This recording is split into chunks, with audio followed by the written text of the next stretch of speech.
Students, welcome back to our e learning tutorial.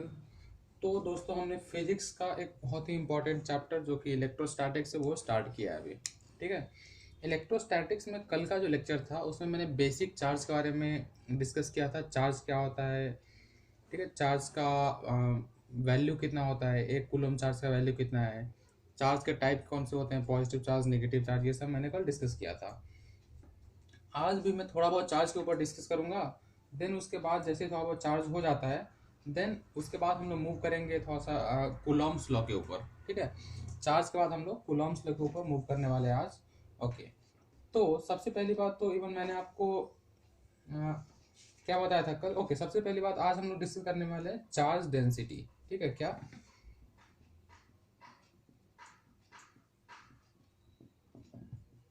Charge density. ठीक है। तो charge density में चार्ज जो होता है, लेट अस अज्यूम कि एक बॉडी है। डेंसिटी क्या होता है? Density equals to mass upon volume. ठीक है। डेंसिटी क्या होता है? Mass upon volume. कुछ स्पेसिफिक मास में कितना वॉल्यूम डिस्ट्रीब्यूटेड है उसे हम लोग डेंसिटी बोलते हैं। ठीक है।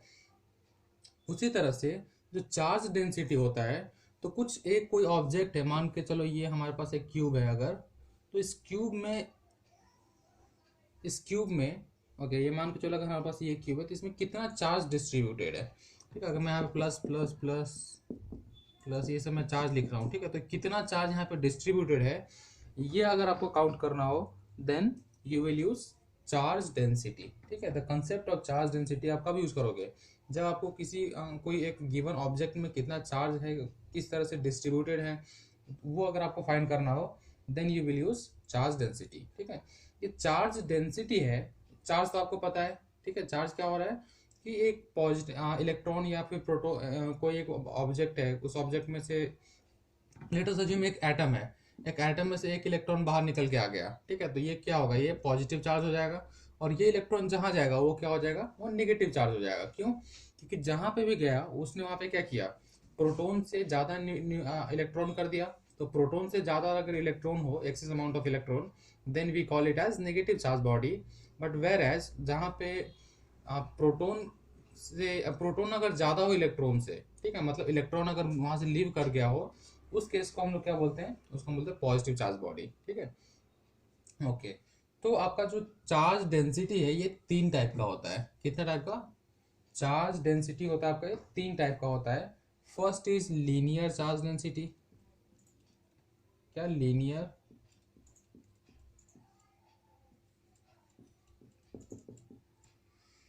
Charge density. तो लीनियर चार्ज डेंसिटी क्या होता है? लीनियर चार्ज डेंसिटी मतलब होता है कि एक अगर आपके पास लेट अस अज्यूम की रॉड है, ठीक है, अगर मैं बोलूँ आपके पास कोई एक रॉड है, इस रॉड पे इसका लेंथ अगर लेट अस अज्यूम इसका लेंथ अगर एल है टोटल, ओके, इस एल पे अगर प्लस मैंने कुछ चार्जेस इस पे डिस्ट्रीब्यूट कर दिया, सब क्या है? चार्जेस है। ठीक है। इसलिए एल पे पॉजिटिव चार्ज डिस्ट्रीब्यूटेड है। ठीक है। तो इसमें मुझे अगर यूनिट लेंथ में लेट अस अज्यूम इसका कुछ तो भी यूनिट लेंथ है, जैसे 1 मीटर 2 मीटर, कुछ हमने क्या किया, इसका यूनिट लेंथ अगर अज्यूम किया, तो इस टोटल जो लेंथ है, ये जो टोटल क्या है? टोटल क्या है? ये एल लेंथ है। यहाँ पे एल पे क्यू चार्ज है, तो 1 यूनिट में कितना चार्ज होगा? 1 यूनिट लेंथ में कितना चार्ज होगा? तो हम उसको लैम्डा से डिनोट करेगा, lambda equals to Q upon L. ठीक है। तो 1 यूनिट में ये क्या होगा? ये क्यू बाई एल चार्ज होगा। ठीक है। 1 यूनिट में कितना होगा? Q by L charge. वही अगर आपको मान के चलो उसमें 1 यूनिट, आपको यहाँ पे 1 यूनिट के जगह में लेटेस्ट अज्यूम कि मैं वहाँ पे 1 मीटर ले लेता हूँ या 1 सेंटीमीटर ले लेता हूँ। तो 1 मीटर में अगर क्यू अपॉन एल चार्ज है, तो 10 मीटर में कितना होगा? तो क्यू अपॉन एल इंटू 10। इस तरह से आप कि एक यूनिट में कितना चार्ज डिस्ट्रीब्यूटेड है, ये लीनियर है। लीनियर मतलब क्या होता है? One dimension. वन डायमेंशन मतलब क्या होगा? यहाँ पे बस लेंथ आएगा। तो इस लेंथ के अलोंग कितना चार्ज डिस्ट्रीब्यूटेड है, अगर वो आपको काउंट करना है, then you will use the concept of linear charge density. ठीक है। मान के चलो आपको एक क्वेश्चन दिया है, अगर, ठीक है, अगर आपको क्वेश्चन दिया है कि लेंथ ऑफ लेंथ ऑफ कोई बार है, लेंथ ऑफ बार कितना दिया आपको? 17 मीटर। ठीक है। आपको लेंथ ऑफ बार कितना दिया? 17 मीटर। ठीक है। क्वेश्चन है ये आपका। और उस पर चार्ज डिस्ट्रीब्यूटेड है 15 कूलम का। कितना? 15 कूलम, या फिर ओके 15 कूलम का उस पर चार्ज डिस्ट्रीब्यूटेड है, ठीक है। उस पर आपको क्वेश्चन क्या किया होगा, यहाँ पे क्या दिया, length of bar is 17 metre and charge distributed is 15 coulomb. आपको पूछेगा क्या कि find the linear charge density, मतलब लीनियर चार्ज डेंसिटी का सिंबल होता है लैम्डा होता है, लैम्डा फाइंड करो।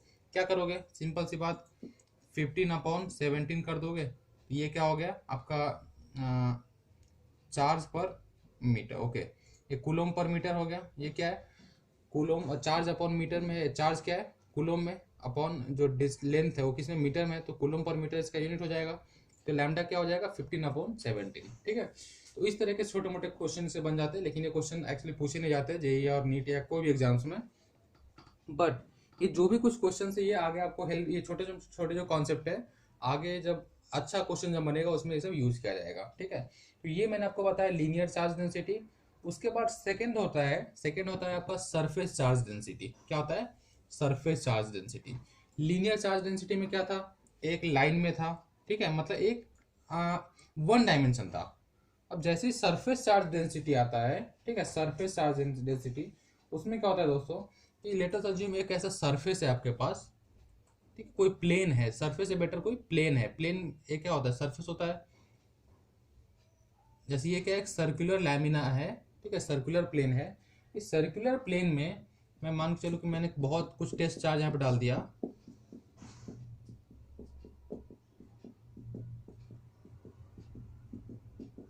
ठीक है, ये क्या, टेस्ट चार्ज मैंने डाल दिया सर्कुलर लैमिना में, और इसका एरिया कितना है, इसका एरिया ए है, ठीक है। सर्कल का एरिया यहाँ पे क्या है, कुछ हमने ए अज्यूम किया। जरूरी नहीं कि सर्कल ही हो सकता है ये एक स्क्वायर हो सकता है एक रेक्टेंगल हो, ऐसा कुछ, तो कोई भी वो फिगर हो सकता है। But it will always be a lamina, ठीक है। ये कोई एक सरफेस होगा, ठीक है, ये सरफेस होगा। उस सरफेस में क्या होगा वहां पे कि आपको चार्ज, तो चार्ज डिस्ट्रीब्यूटेड रहेगा। तो वहां पे हम लोग क्या कर सकते हैं, अगर यहाँ पे आपको कुछ ये सरफेस चार्ज डेंसिटी फाइंड करना है, सरफेस चार्ज डेंसिटी, ठीक है, सरफेस चार्ज डेंसिटी फाइंड करने के लिए आप क्या करोगे, यहाँ पे लेट अस अज्यूम कि मैंने यहाँ पे क्यू चार्ज, कुछ तो भी क्यू चार्ज क्या किया है, डिस्ट्रीब्यूट कर दिया। जो टेस्ट चार्ज है तो उसका टोटल अमाउंट कितना है, इसका टोटल अमाउंट है क्यू, ठीक है। क्यू चार्ज को हमने क्या किया, एक सर्कुलर लैमिना में वहां पे डिस्ट्रीब्यूट कर दिया है। और डिस्ट्रीब्यूट करने के बाद, ठीक है, क्यू चार्ज को हमने जैसे डिस्ट्रीब्यूट किया तो हमें क्या पूछा जाएगा, सरफेस चार्ज डेंसिटी क्या है। मतलब ये जो सरफेस है यहाँ पे, इस सरफेस में कितना चार्ज डिस्ट्रीब्यूटेड है, ठीक है। तो कितना चार्ज डिस्ट्रीब्यूटेड है एक यूनिट सरफेस में, ये मान के चलो यहाँ पे कितना एरिया है इसका, इसका ए एरिया है, ए यूनिट कुछ तो भी एरिया होगा इसका, ए स्क्वायर यूनिट समथिंग। तो एक यूनिट में कितना एरिया, एक यूनिट में कितना चार्ज डिस्ट्रीब्यूटेड है, टोटल ए है। तो एक छोटा सा एक यूनिट में कितना होगा, सिंपल सी बात है, क्यू को आप क्या करोगे, डिवाइड बाई ए कर दोगे। तो क्यू अपॉन ए क्या हो रहा है आपका यहाँ पे, सरफेस चार्ज डेंसिटी, ठीक है। क्यू अपॉन ए क्या होता है, सरफेस चार्ज डेंसिटी, और सिग्मा ये क्या है, इसका सिंबल है, ठीक है। तो क्यू यहाँ पे ओके, क्यू अपॉन ए आपका सरफेस चार्ज डेंसिटी होता है। सिमिलरली तीसरा टाइप जो होता है वॉल्यूम चार्ज डेंसिटी। क्या होता है, वॉल्यूम चार्ज डेंसिटी, क्या बोला मैंने, volume charge density, volume, okay okay. उससे पहले हमारा सरफेस चार्ज डेंसिटी था। सरफेस में क्या होता है, सरफेस ऑलवेज टू डायमेंशन होता है। अगर मैं यहाँ पे इसकी बात करूँ, ये क्या है, स्क्वायर है, ओके, रेक्टेंगल है। इसमें क्या है, ये लेंथ है, और ये क्या है, इसका ब्रेथ है, ठीक है। लेंथ और ब्रेथ हो रहा है, तो ये क्या है, सरफेस हो गया। वही अगर मैं ओके, लीनियर में क्या था, लीनियर में बस एक लेंथ था, क्या एक लेंथ है बस, इसको हम लोग निगलेक्ट करते हैं, जो इसका ब्रेथ है उसको निगलेक्ट करते हैं, और we consider this body as straight line, ठीक है। ये लीनियर है, ये सरफेस है। और वॉल्यूम क्या होता है, तो वॉल्यूम ये देखो, ये इस टाइप का अगर मैंने कोई एक क्यूब बनाया, ठीक है, ये देखिए एक क्यूब है। इस क्यूब में क्या है, इसमें लेंथ भी है, इसमें ब्रेथ भी है, और इसमें हाइट भी है, ठीक है। ये देखिए, ये लेंथ है, ये ब्रेथ है, और ये हाइट है। तो लेंथ, ब्रेथ और हाइट अगर रहा तो हम लोग उसे क्या बोलते हैं, वॉल्यूम, ओके। मतलब उसका वॉल्यूम है, इसमें कितना अमाउंट ऑफ मैटर इसमें ऑक्यूपाई इसमें रहेगा वो हम लोग यहाँ से फाइंड करते हैं। ओके, अगर ये वॉल्यूम चार्ज डेंसिटी हमें फाइंड करना है, क्या करना है, वॉल्यूम चार्ज डेंसिटी। तो वॉल्यूम चार्ज डेंसिटी के लिए आपको पहले बात आपके पास क्या होना चाहिए, एक कोई तो भी एक ऑब्जेक्ट होना चाहिए जिसमें आप वॉल्यूम फाइंड करना चाहोगे। ओके, ये देखिए ये आपका एक ऑब्जेक्ट है, चलो ठीक है।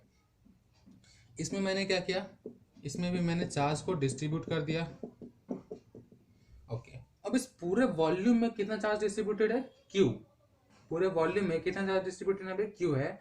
और इसका वॉल्यूम कितना है, इसका मान के चलो इसका वॉल्यूम अगर वी है और चार्ज डिस्ट्रीब्यूटेड क्यू है, तो हमें वॉल्यूम चार्ज डेंसिटी कितना मिलेगा, हमें वॉल्यूम चार्ज मिलेगा क्यू अपॉन वी। ठीक है, क्यू अपॉन वी मतलब एक यूनिट वॉल्यूम में क्यू चार्ज अगर डिस्ट्रीब्यूटेड है, ठीक है, तो इसका इसको रीड करने का तरीका भी क्या है कि 1 यूनिट वॉल्यूम में कितना चार्ज है, क्यू अपॉन वी चार्ज है। ठीक है, तो क्यू अपॉन वी चार्ज क्यों है, जैसे देखो अगर मैं बताऊं वी वॉल्यूम में कितना चार्ज है, क्यू, तो 1 वॉल्यूम में कितना चार्ज है, एक्स। तो इसको अगर क्रॉस मल्टीप्लाई करते हो तो क्या हो जाएगा, x v equals to q, तो x equals to Q upon v. तो यहाँ से आप फाइंड करते हो तो ये आराम से आपको एक रिलेशन के थ्रू मिल जाता है कि अगर आपको एक यूनिट में कोई कुछ भी चीज अगर फाइंड करना है, इसको हम लोग बोलते हैं यूनिटरी मेथड। क्या बोलते हैं इसको, यूनिटरी मेथड बोलते हैं हम लोग। ठीक है, ओके, ये यहाँ पे हो गया आपका। इसके बाद एक बहुत इंपॉर्टेंट कॉन्सेप्ट होता है इलेक्ट्रिक इंडक्शन। ठीक है, इलेक्ट्रिक इंडक्शन, ये जो भी volume charge density, surface charge density, जो भी था, ये बेसिक था बहुत। इसमें बस आपको याद रखना होता है कि यूनिटरी मेथड से आप कोई भी चीज का वॉल्यूम अगर आपको दिया है या एरिया दिया है या फिर लेंथ दिया है और उस पर कितना चार्ज डिस्ट्रीब्यूटेड है, ठीक है, उस पर कितना चार्ज डिस्ट्रीब्यूटेड है। ओके, लेट अस अज्यूम, एक और मैं क्वेश्चन करा देता हूँ आपको।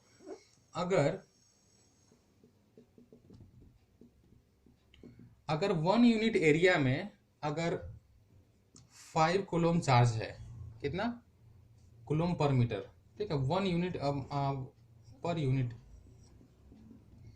एक यूनिट एरिया में कितना 5 कूलोम चार्ज है। ठीक है, कितना बोला मैंने, एक यूनिट एरिया में 5 कूलोम चार्ज है और टोटल चार्ज किसी बॉडी पे, वो कोई जो सरफेस है उस पर टोटल चार्ज कितना है, उस पर टोटल चार्ज 15 कूलोम है, 15 कूलोम सी।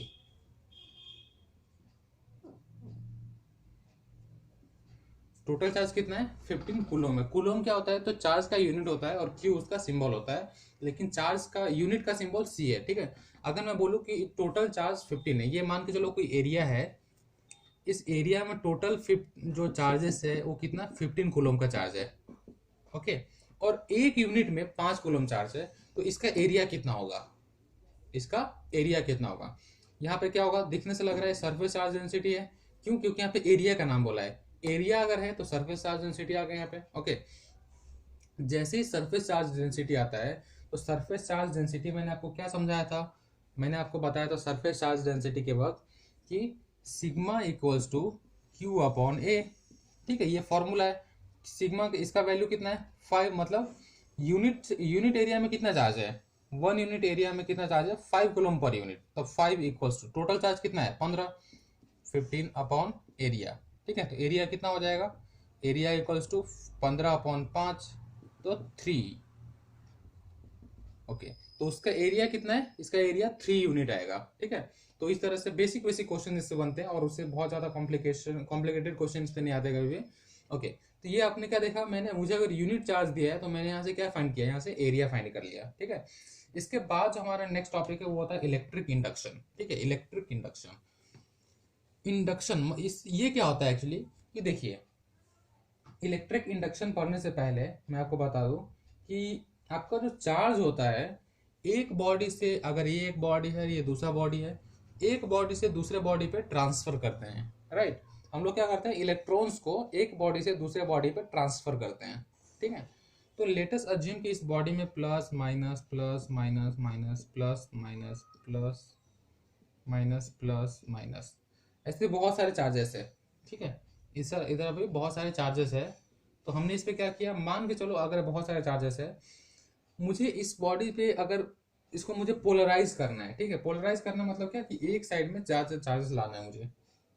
ओके, उससे पहले अगर मुझे इंडक्शन करना, मतलब क्या कि इस बॉडी से मुझे इस पे चार्ज अगर ट्रांसफर करना है, ठीक है, तो लेट अस अज्यूम कि अगर इसमें मुझे यहाँ पे अगर नेगेटिव चार्जेस बहुत है, ठीक है, तो मैं क्या करूँगा, पॉजिटिव चार्ज इस पर ट्रांसफर करूंगा तो ये न्यूट्रल हो जाएगा। नेगेटिव चार्ज अगर ज़्यादा है, इससे पॉजिटिव चार्ज आएगा तो क्या हो गया, न्यूट्रल हो गया। अगर इसमें इस पे पॉजिटिव चार्ज आता है तो इसमें क्या बचेगा, इसमें नेगेटिव चार्ज बचेगा। ठीक है, ओके ओके। इसी को हम बोलते हैं कि इंडक्शन। एक बॉडी से दूसरे बॉडी पे अगर चार्ज जा रहा है वहां पे, तो वहां पे क्या हो रहा है, चार्ज का मूवमेंट हो रहा है। ठीक है, ओके। तो मैंने आपको टॉपिक कौन सा बताना चाहा, अभी इंडक्शन बताता हूँ मैं। इलेक्ट्रिक इंडक्शन क्या होता है,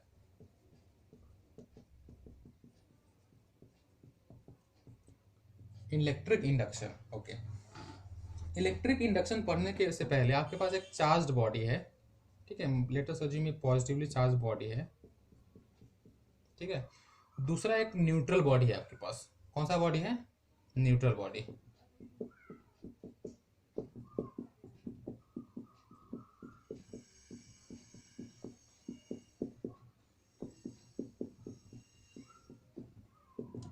मतलब इस न्यूट्रल बॉडी मतलब क्या, जितना उसमें प्लस है उतना उसमें माइनस है, और वो रैंडमली डिस्ट्रीब्यूटेड है। ठीक है, और इसके बीच का जो डिस्टेंस है इनिशियली बहुत ज़्यादा था, आर बहुत ज़्यादा था उसके बीच का डिस्टेंस, लेकिन लेकिन जैसे उस डिस्टेंस को आपने क्लोज किया, ठीक है, बहुत ज़्यादा क्लोज हुआ। अगर ये डिस्टेंस क्या है, अगर कम हो जाता है, ठीक है, अगर मैं इसके डिस्टेंस को कम करता हूँ, ओके, कम अगर मैं करके इसको इसके बहुत क्लोज में अगर मैं ड्रॉ करता हूँ,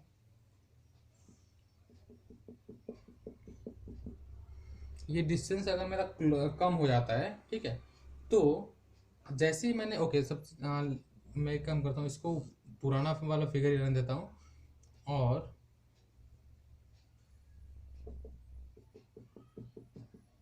ओके मैं एक नया यहाँ फिर दूसरा डायग्राम ड्रॉ कर देता हूँ। लेट अस अज्यूम कि मैंने उसको क्या किया, थोड़ा सा क्लोज कर दिया इसे, ठीक है। तो क्या होगा इस केस में, जैसे ही मैंने इन दोनों बॉडी को क्लोज किया, इसमें क्या है, पॉजिटिव चार्ज। और आप सबको पता है कि same charge attract each other and opposite charge क्या करता है, sorry, same charge ripple each other and opposite charge attract each other. ठीक है, अपोजिट चार्ज क्या होता है, अट्रैक्ट करता है। तो ये प्लस यहाँ पे बहुत ज्यादा है, तो ऑब्वियसली बात है ये क्या करेगा, इसमें से माइनस ढूंढ ढूंढ के निकालेगा अपना, भाई भाई चल तू मेरे पास आ, तू भाई मेरे पास आ।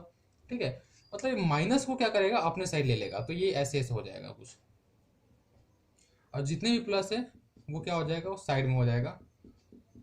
ठीक है, मतलब ये जो प्लस है ना, इससे दूर भाग जाएगा प्लस, और जितने भी निगेटिव माइनस चार्ज हैं ये क्या होगा, ये इसके पास में आ जाएगा।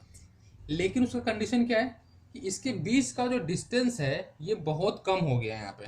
ठीक है, बहुत कम मतलब कितना हो गया, तो ये बहुत कम मतलब 10⁻⁻8 टू 10⁻⁻12 मीटर। इतना कम अगर डिस्टेंस हो जाए, ठीक है, अगर उतना कम डिस्टेंस अगर हो जाए, देन क्या होगा, देन इसके अंदर जो चार्ज है ये क्या होगा, इसको बोलते हैं इलेक्ट्रिक इंडक्शन। यहाँ पे इंडक्शन में क्या हो रहा है कि जितने भी पॉजिटिव चार्ज है वो एक साइड चलेगा, और जितने भी नेगेटिव चार्ज है वो दूसरे साइड आ गए। मतलब यहाँ पे क्या है, एक तरह से देखा जाए तो ये क्या बॉडी है, बॉडी का किसका काम कर रहा है, चार्ज बॉडी हो गया अभी।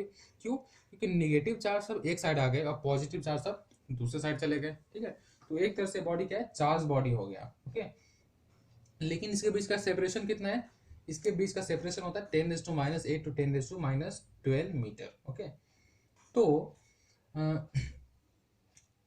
ये इसका जो अगर डिफाइन किया जाता है बुक्स में क्या होता है, when two conducting charges, okay, when two conducting charges are very very close. क्या क्या बोला मैंने, कि when two conducting charges, okay, conducting body, ये एक कंडक्टिंग बॉडी है, ये दूसरा कंडक्टिंग बॉडी है, ये दोनों कंडक्टिंग बॉडी अगर बहुत ज्यादा क्लोज होते हैं एक दूसरे से, देन उनमें क्या होता है, देन उनमें इंडक्शन, इलेक्ट्रिक इंडक्शन होता है। ठीक है, उसमें क्या होता है, इलेक्ट्रिक इंडक्शन होता है। उसमें उसके वजह से क्या हो रहा है कि नेगेटिव चार्ज सब एक साइड हो जाता है, पॉजिटिव चार्ज सब दोनों दूसरे साइड हो जाता है। मान के चलो ये प्लस नहीं होता है, सारे माइनस होते हैं, तो क्या होता है, माइनस का उल्टा जो प्लस है वो क्या होता है, वो अट्रैक्ट करता है, तो यहाँ पे प्लस आ जाता है, यहाँ पे माइनस आ जाता है। ठीक है, ओके, ये हो गया आपका इलेक्ट्रिक इंडक्शन। ठीक है, ओके। इसके बाद अब हम लोग नेक्स्ट टॉपिक की तरफ बढ़ने वाले हैं। तो नेक्स्ट टॉपिक आपका क्या होगा आज का, और नेक्स्ट टॉपिक है आपका कूलॉम्स लॉ। यहाँ से एक्चुअल जो आपका इलेक्ट्रोस्टैटिक है वो स्टार्ट होगा। अभी तक जो कुछ भी था वो बेसिक बेसिक था, कोई बहुत कंप्लीट बहुत अच्छे अच्छे कॉन्सेप्ट अभी तक नहीं देखे हमने। अभी हमारा जो नेक्स्ट टॉपिक है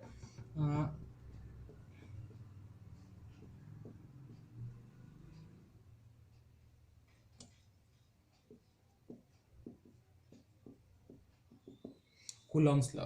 कूलम्ब्स लॉ से हमारा क्या होगा, जो एक्चुअल जो टॉपिक है वो स्टार्ट होता है, ठीक है। तो यहाँ पे हम क्या मानेंगे, लेट अस अज्यूम कि हमारे पास दो क्या है, दो टेस्ट चार्ज है, ठीक है। क्या है हमारे पास, दो चार्जेस हैं, ओके। तो दो चार्ज है, मान के चलो एक चार्ज Q1 है, दूसरा चार्ज Q2 है, ठीक है। मेरे पास दो चार्जेस है, पहला Q1 दूसरा Q2, ओके। ओके, ये मान के चलो यहाँ पे मैंने क्या किया, यहाँ पे प्लस Q1, यहाँ पे मैंने डाल दिया प्लस Q2। इसके बीच का डिस्टेंस क्या है, R है, ओके। दो चार्ज है मेरे पास Q1 और Q2, प्लस दोनों मैंने पॉजिटिव चार्ज लिया है। और आप सबको पता है कि प्लस प्लस चार्ज रहा अगर तो क्या होता है, दोनों प्लस अगर रहे तो रिपल्सन होता है, दोनों माइनस रहे तो सेम रिपल्सन होता है, प्लस माइनस रहा माइनस प्लस रहा तो क्या होता है, अट्रैक्शन होता है। तो अगर दोनों चार्ज अगर डिफरेंट हो तो क्या होता है, अट्रैक्शन होता है। और दोनों चार्ज अगर सेम हो तो क्या होता है, वो रिपल्सन होता है। इस केस में क्या होगा, दोनों मैंने क्या लिया है, सेम चार्ज लिया है, तो ये क्या होगा, ये यहाँ पे रिपल्सन देगा, ठीक है। मतलब इन दोनों के बीच में रिपल्सन और अट्रैक्शन क्या होता है, ये एक फोर्स का नेचर है। जैसे दो बॉडी है, दो बॉडी अगर एक दूसरे के साथ अट्रैक्ट करना चाहते हैं, दो बॉडी क्या करते हैं, एक दूसरे का अगर अट्रैक्ट करना चाहते हैं, मतलब क्या, उनके बीच में जब फोर्स है, वो फोर्स उनको क्या कर रहा है, उनको साथ लाना चाहता है, उसमें उनको क्लोज लाना चाह रहा है, ठीक है। ये फोर्स क्या करता है, उसको क्लोज लाना चाहता है। देन हम उसे क्या बोलते हैं, उसको हम लोग अट्रैक्शन बोलते हैं, फोर्स ऑफ अट्रैक्शन। वही अगर रिपल्सन है, तो रिपल्सन मतलब क्या, कि ये अगर ये देखो, ये एक ये मार्कर और इसका कैप है, उस मार्कर और कैप को मैं अगर इसको दूर लेकर जाना चाहूँ, ठीक है, मैं इसको रिपल्सन कराऊँ, इसके लिए मुझे क्या कुछ फोर्स लग रहा है। और ये फोर्स का नेचर क्या, यहाँ पे रिपल्सिव फोर्स है, इसीलिए मैं इसको इन दोनों इसकी यहाँ पे अगर t इक्वल टू 0 पे ऐसा है, मैं इस पर रिपल्सिव फोर्स लगा के इसको दूर लेकर जा सकता हूँ, ठीक है। तो अट्रैक्शन और रिपल्सन जैसे ही आया तो वहाँ पे फोर्स की बात होती है, ठीक है, वहाँ पे किसकी बात होती है, फोर्स की, ओके।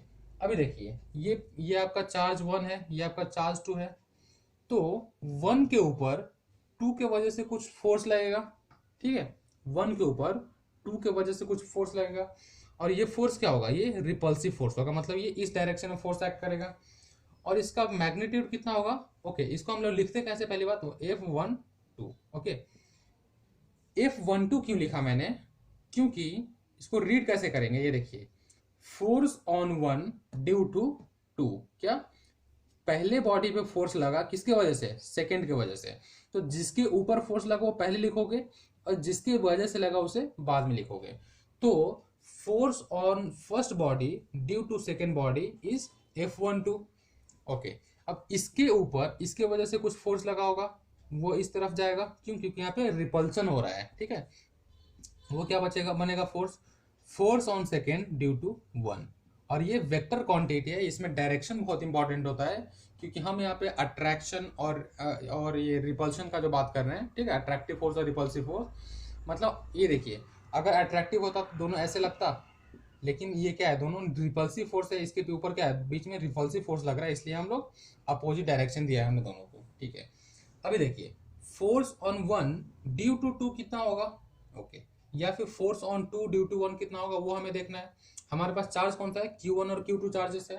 तो दोस्तों ये जो दोनों के बीच का जो फोर्स होता है, ये force is directly proportional to product of their charges, मतलब force is directly proportional to Q1 into Q2।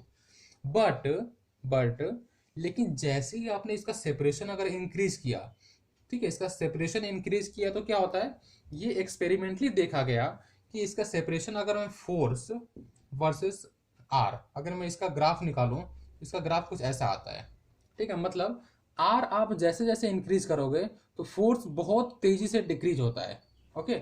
इसे हम लोग बोलते हैं इनवर्स स्क्वायर लॉ। मतलब क्या, F is inversely proportional to are square, ठीक है। मतलब रेडियस को अगर आपने स्क्वायर किया, ठीक है, अगर आपने रेडियस को स्क्वायर किया, तो रेडियस को स्क्वायर करने पे ये क्या होता है, फोर्स यहाँ पे क्या होता है, रेडियस के स्क्वायर से इनवर्सली प्रोपोर्शनल होता है। क्या होता है, इनवर्सली प्रोपोर्शनल होता है। फोर्स क्या होता है यहाँ पे, इनवर्सली प्रोपोर्शनल होता है किससे, तो रेडियस के स्क्वायर से। ठीक है, रेडियस के स्क्वायर से यहाँ पे इनवर्सली प्रोपोर्शनल हो रहा है। मतलब ये देखिए, आर जितना ज्यादा बढ़ाओगे एफ उतना कम होगा। और ये स्ट्रेट कम नहीं हो रहा है, ये क्या हो रहा है, कर्व में हो रहा है। ये यहाँ पे क्या हो रहा है कि square of r is directly inversely proportional to r, inversely proportional to force. मतलब ये जो फोर्स है वो क्या हो रहा है, रेडियस के स्क्वायर के इनवर्सली प्रोपोर्शनल है। ये दो चीज देखा हमने। और तीसरा क्या होता है कि फोर्स इज ओके, ये जो फोर्स है ये डिपेंड्स ऑन मीडियम। तो ये मीडियम के ऊपर डिपेंड करता है। ठीक है, ये कौन से मीडियम है, ये एयर में है, ये वाटर में है, ये ऑयल में है, कौन से मीडियम और दोनों चार्जेस है वो उस मीडियम के ऊपर क्या करता है, डिपेंड करता है। तो अगर मैं इन तीनों को अगर मैं कंबाइन कर दूं तो मुझे क्या मिलता है, तीनों को कंबाइन करने के बाद मुझे मिलता है F इक्वल्स टू के Q1 Q2 upon r square. ठीक है, F इक्वल्स टू के Q1 Q2 upon r square.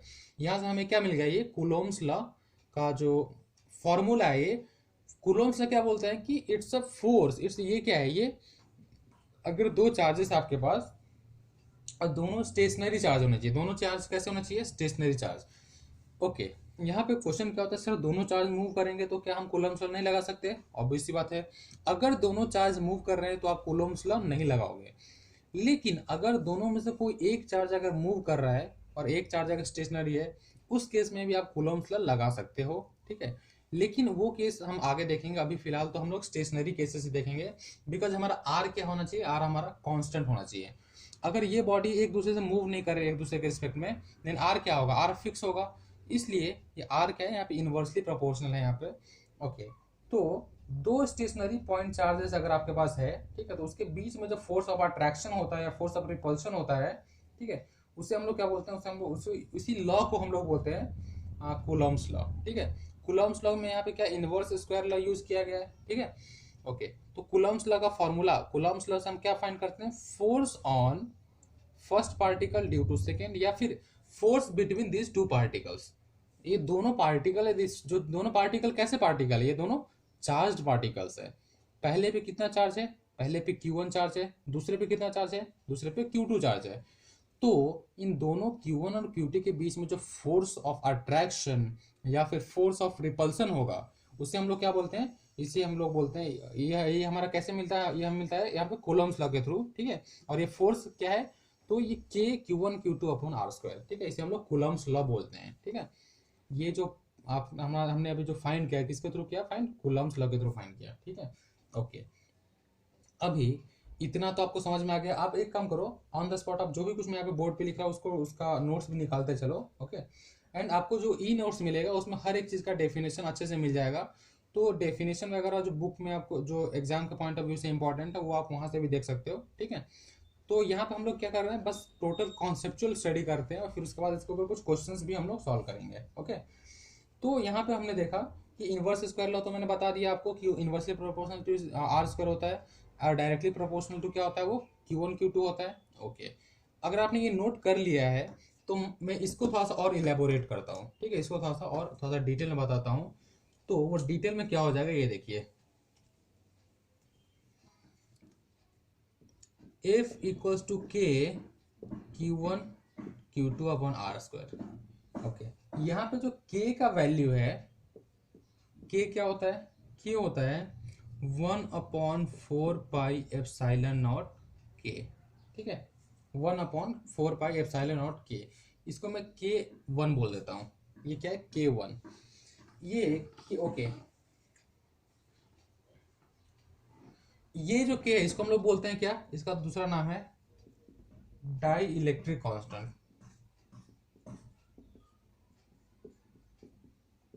क्या है, डाई इलेक्ट्रिक कांस्टेंट। ये कहाँ से आया, तो मैंने आपको बताया कि मटेरियल का जो मीडियम, जो भी वो मीडियम है, वहाँ पे ऑयल है, फ्री स्पेस है, या फिर क्वार्ट्ज है, तो उसके ऊपर वो डिपेंड करता है। और ये के का वैल्यू, ये जो कांस्टेंट है, ये हमेशा फिक्स नहीं होता, ये क्या होता है, वेरिएबल होता है।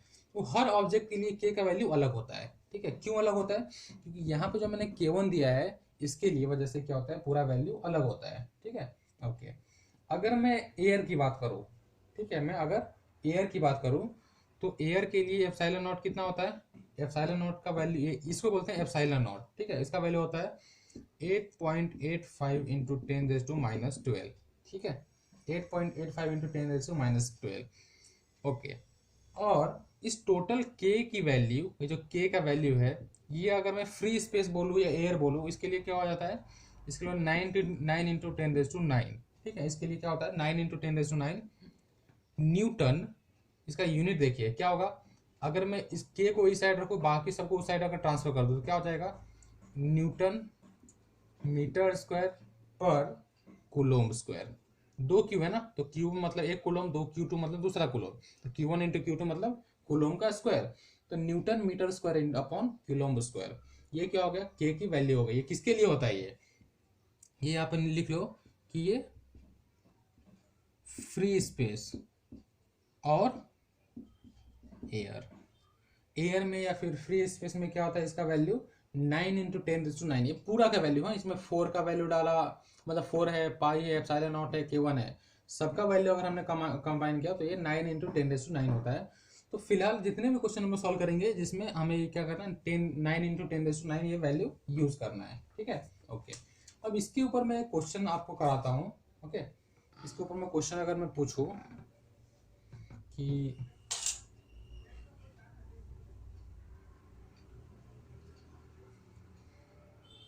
ये चार्ज है, इस पे 5 कूलोम का चार्ज है, इस पे -3 कूलोम का चार्ज है, इसके बीच का डिस्टेंस अगर 1 मीटर है। ठीक है, और ये जो पूरा बॉडी है ये किस में है? ये एयर में है। तो इसके ऊपर क्या हमें फाइंड करना है? इसके ऊपर इसके बीच में फोर्स कितना होगा? ओके, इसके बीच में फोर्स कितना होगा? ठीक है, इसके बीच में फोर्स कितना होगा? सिंपल सी बात है, के का वैल्यू क्या होता है? एयर में है तो 9 इंटू 10⁹ इंटू Q1 क्या है? 5 इंटू Q2 क्या है? -3 अपॉन आर कितना है? 1। तो ये यहाँ से कितना वैल्यू आ रहा है? 5 3 जा 15। Okay, -9 into 15 into 10⁹। ठीक है, ये क्या हो? इतना न्यूटन यहाँ पे वैल्यू आ रहा है आपका।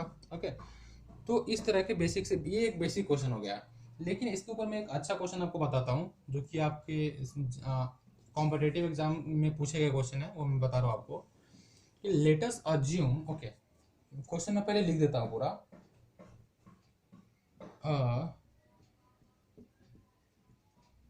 Charge Q is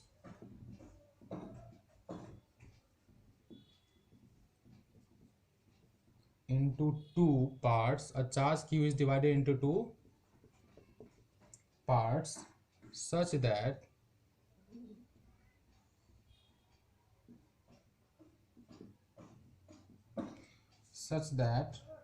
when these parts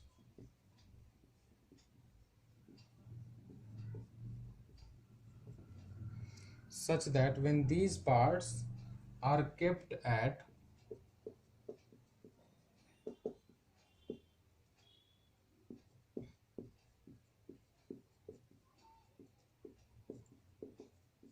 at some separation, the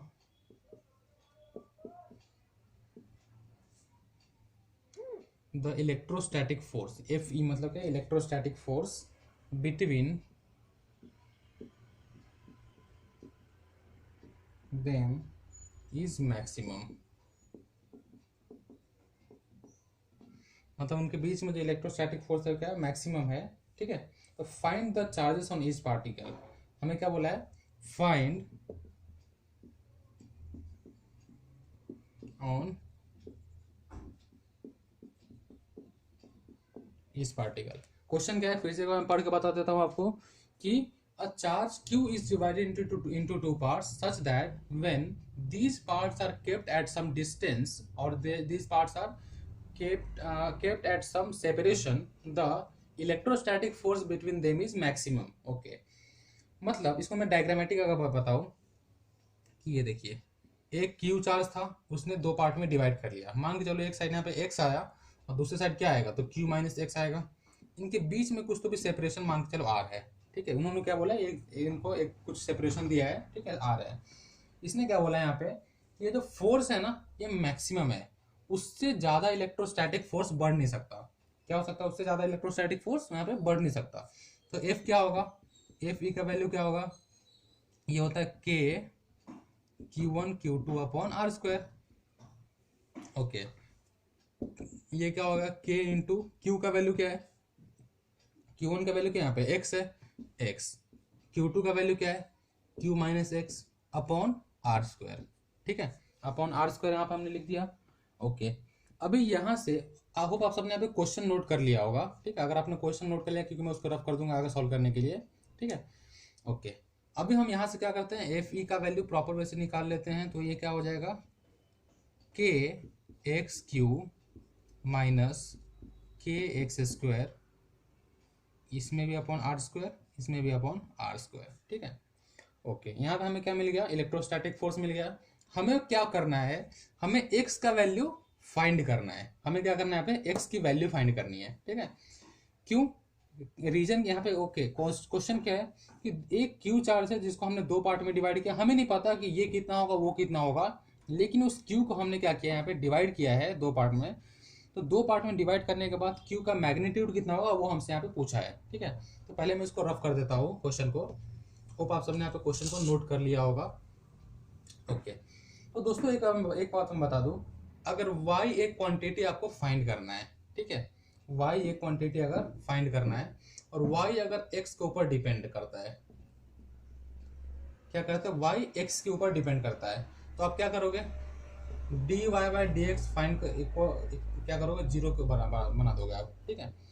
अगर y आपका x के ऊपर डिपेंड करता है और क्या बोला है कि y मैक्सिमम है, ठीक है, y क्या है, मैक्सिमम है, तो आप उसको डिफ्रेंशिएट करोगे x के रिस्पेक्ट में और उसको जीरो कर दोगे तो आपको x का वैल्यू मिल जाएगा। उसी तरह से यहाँ पे क्या बोला है, जो फोर्स है उनके बीच का जो इलेक्ट्रोस्टैटिक फोर्स है वो क्या है, वो मैक्सिमम है, और आपको फाइंड करना क्या है, x है, मतलब x के ऊपर क्या करता है, ये डिपेंड करता है। तो इसको अगर ई जो आपका फोर्स है, फोर्स को अगर आप x के रिस्पेक्ट में डिफ्रेंशिएट करते हो देन आपको मिल जाएगा वहां से, ठीक है। तो मैं यहाँ पे क्या करूंगा, सिंपल सी बात, मैं यहाँ पे क्या करूंगा, d f upon d x equal to zero में बना दूंगा, ठीक है, क्या करूंगा, d f upon d x equal to zero. Okay, आप ये सब पूरा नोट कर लो पहले, क्योंकि अगर रफ हो जाए तो फिर आपको बाद में नहीं मिलेगा, ठीक है। ओके, तो मतलब मुझे क्या करना पड़ेगा, पहले फोर्स को डिफ्रेंशिएट करना पड़ेगा, ठीक है, इसको मैं पहले फोर्स को डिफ्रेंशिएट करता हूँ, जीरो में बाद में कर दूंगा। तो इसका वैल्यू देखो, के क्यू और आर, ये के क्यू और आर तीनों क्या है, कांस्टेंट है, एक्स वेरिएबल है, क्योंकि मैं एक्स के रिस्पेक्ट में क्या कर रहा हूँ, यहाँ पे डिफ्रेंशिएट कर रहा हूँ। एक्स का डिफ्रेंशिएशन क्या होता है, 1 होता है, तो के क्यू अपॉन आर स्क्वायर, ठीक है, माइनस ये देखिए यहाँ पे क्या है, k x square upon r square, ठीक है, k x square upon r square. तो एक्स का डिफ्रेंशिएशन क्या होता है, एक्स स्क्वायर का डिफ्रेंशिएशन क्या होता है, 2x होता है, तो यहाँ पे क्या हो जाएगा, 2kx upon r square. Okay, मैंने क्या बोला कि अगर कोई क्वांटिटी दूसरे क्वांटिटी के ऊपर डिपेंडेंट है और वो अगर उसका यहाँ बोला गया है कि पहला जो क्वांटिटी है वो क्या है, मैक्सिमम है, तो उसको क्या करोगे, डिफ्रेंशिएट कर दोगे और इक्वल टू जीरो बना दोगे।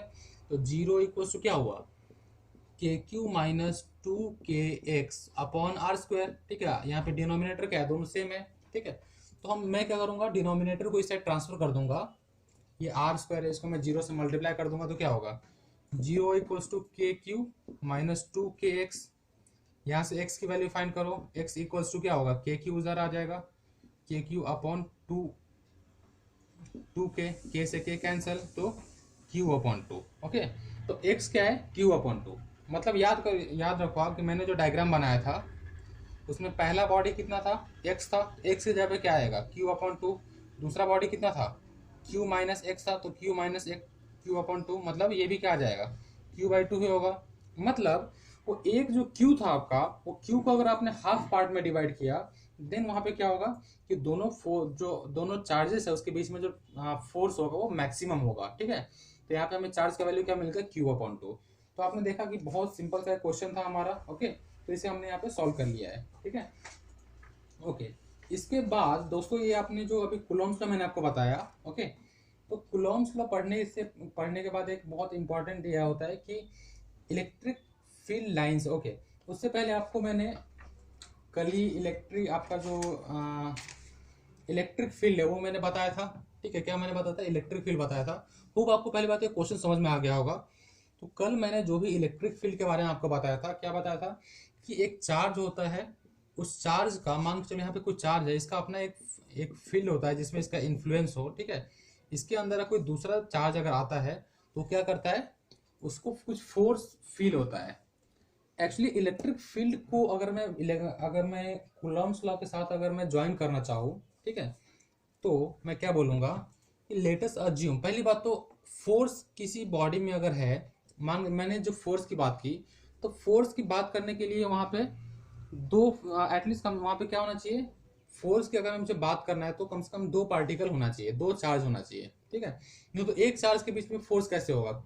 मैंने क्या बोला, चार्ज फोर्स किसी के बीच में होता है, मतलब उसके लिए कम से कम दो पार्टिकल होना जरूरी होता है। ठीक है, सिंगल पार्टिकल के बीच के लिए फोर्स वहां पे नहीं होता है। ओके, तो ओके, ये आपने देख लिया। अभी मैं बताऊँ आपको कि लेटेस्ट अज्यूम यहाँ पे मेरे पास क्या है, एक चार्ज क्यू है, इसका अपना क्या है, एक फील्ड है। ठीक है, इसका अपना क्या है, एक फील्ड है। दूसरा पार्टिकल Q2 आया या Q1 आया, इसका अपना फील्ड है। ठीक है, सेकेंड पार्टिकल का अपना फील्ड है। ओके, ये पार्टिकल Q है, दूसरा पार्टिकल Q2 है, Q1 है। इसके फील्ड जब एक दूसरे को क्या करेंगे, इंटरसेक्ट करते हैं। ठीक है, इसका फील्ड जब इंटरसेक्ट करता है तब जाकर के यहाँ पे क्या होता है, दोनों के बीच में फोर्स जनरेट होता है। इसको हम लोग बोलते हैं इलेक्ट्रोस्टैटिक फोर्स। वही हमने फोर्स जो वहाँ पे जो जनरेट हो रहा है, इसी को हमने क्या किया, या मान के लिए यहाँ पे हमने Q1 दिया, ये Q2 दिया, तो F क्या होता है, K Q1 Q2 upon R square. ठीक है, तो ये जो फोर्स होता है ये हमने यहाँ पे फाइंड किया। लेकिन इस फोर्स को जनरेट होने का, जो फोर्स जनरेट हो रहा है, इसका रीजन क्या है? इसका एक ही रीजन होता है कि दो जो इलेक्ट्रिक फील्ड्स है आपस में इंटरसेक्ट करते हैं, और जैसे ही वो इंटरसेक्ट करते हैं तो क्या होता है, इंटरसेक्ट करने के बाद उनके बीच में फोर्स जनरेट होता है, और उस फोर्स को हम लोग बोलते हैं इलेक्ट्रोस्टैटिक फोर्स, जो कि हम कूलम्स लॉ के हेल्प से फाइंड करते हैं। चलो ठीक है, बहुत बढ़िया। अभी देखिए, अभी इसके बाद ये तो हमने बता दिया आपको कि इलेक्ट्रोस्टैटिक फोर्स कैसे आया, क्यों आया, कूलम्स लॉ क्या होता है। ठीक है, ओके। अभी जब ये field lines, okay, electric field जो मैंने बताया आपको, तो इलेक्ट्रिक फील्ड जो होता है ना, ये जो आपको मैंने बताया कि इसका जो अपना एक इन्फ्लुएंस होता है यहाँ पे। ठीक है, ये जो यहाँ पे क्या हो रहा है, अपना इसका एक इन्फ्लुएंस है। वो इन्फ्लुएंस क्या होता है कि यहाँ से कुछ जो लाइंस निकलते हैं, ठीक है, इलेक्ट्रिक फील्ड लाइंस हम इसे बोलते हैं। क्या बोलते हैं? Electric field lines. इस इलेक्ट्रिक फील्ड लाइंस में अगर कोई दूसरा अगर चार्ज का अगर इंटरसेक्ट करता है, दूसरे चार्ज के, अगर मान के चलो यहाँ पे दूसरा चार्ज है, यहाँ पे Q2 है, अगर Q2, तो ये इधर आता है, जिसके वजह से यहाँ पे क्या होता है, फोर्स जनरेट होता है। लेकिन ये जो इलेक्ट्रिक फील्ड लाइंस है ना, इस फील्ड लाइन का अपना कुछ स्टडी किया गया, तो हमें क्या पता चला कि ये जो इलेक्ट्रिक फील्ड लाइंस होता है,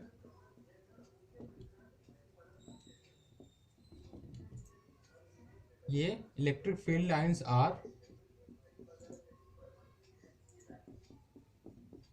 perpendicular to the originating surface. ठीक है, ये इलेक्ट्रिक फील्ड लाइंस क्या होता है, ये ओरिजिनेटिंग सरफेस के क्या होता है, परपेंडिकुलर होता है। क्या होता है? परपेंडिकुलर होता है ओरिजिनेटिंग सरफेस के। तो मैं अगर बताऊं कि मान के चलो, ओके, ये स्टार्ट होता है पॉजिटिव एंड से, जैसे अब ये क्या होता है, स्टार्ट होता है, मतलब पॉजिटिव चार्ज अगर है ना, अगर मैं यहाँ पे बताया पॉजिटिव चार्ज है मेरे पास, तो इससे ये इलेक्ट्रिक फील्ड लाइन से इससे दूर जाता है, पॉजिटिव चार्ज से क्या होता है, दूर जाता है। और ये देखिए, ये क्या है, इससे परपेंडिकुलर है, ये सरफेस से क्या होता है, परपेंडिकुलर होता है। लेकिन आपका जो निगेटिव चार्ज है, माइनस चार्ज में बताऊँ, निगेटिव चार्ज, उससे क्या होता है, ये यहाँ पे टर्मिनेट होता है। ओरिजिनेट कहाँ से होता है, पॉजिटिव चार्ज से, और टर्मिनेट कहाँ पे होता है, निगेटिव चार्ज पे। ठीक है, मतलब पॉजिटिव में ओरिजिनेट होता है, निगेटिव में क्या होता है, टर्मिनेट होता है। ओके, और दोस्तों मैं आपको बता दूं कि ये जो दो जो फील्ड लाइंस है ना, वो दो फील्ड लाइंस एक दूसरे को कभी भी इंटरसेक्ट नहीं करते। क्या नहीं करते, वो इंटरसेक्ट एक दूसरे को कभी नहीं करते। चलो ठीक है, बहुत बढ़िया। इसके बाद अभी हमने जो इलेक्ट्रिक फील्ड जो पढ़ा, ओके, ये क्या है, और इसी की वजह से यहाँ पे क्या होता है, इलेक्ट्रिक फील्ड जनरेट होता है।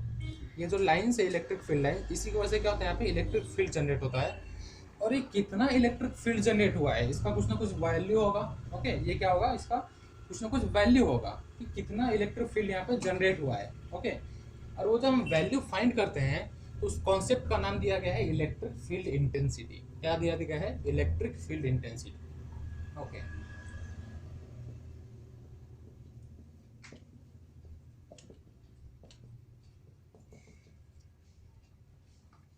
पहली बात तो ये इलेक्ट्रिक फील्ड इंटेंसिटी ये क्या है, एक वेक्टर क्वांटिटी होता है।